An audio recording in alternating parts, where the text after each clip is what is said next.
Technology is a huge part of farming today. When our tractors break down because of a screen in the cab is broken, I'd imagine my grandpa just shaking my fist at me somewhere because he didn't ever have that stuff. So he would be upset that we stopped. But technology does play a huge role in how we farm and what we do.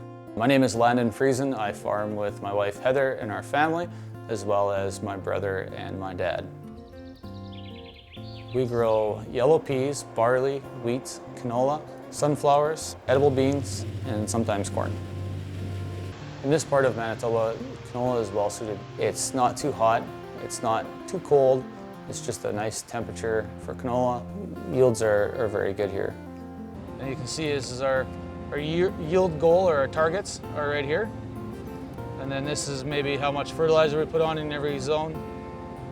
This is another fertilizer. These three are fertilizers, and this is the seeding rates in every zone. So we treat every zone differently for different fertilizers, different seeds.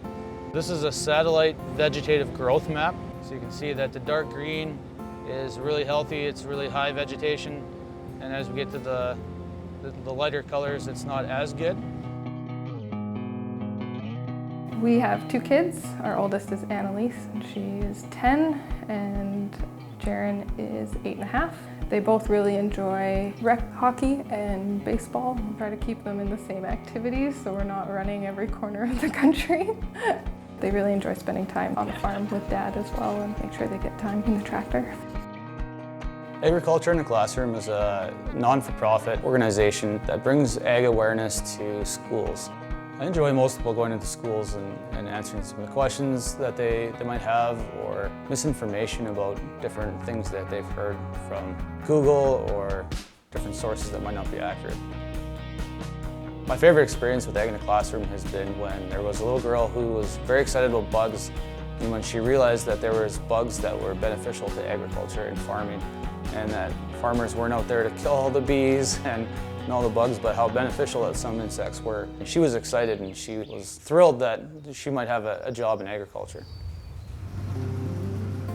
Less than 2% of people in Canada are growing food for the other 98%. When you introduce these kids to farming and agriculture, some of these kids might not ever meet a farmer again. So starting with education when they're young is extremely important.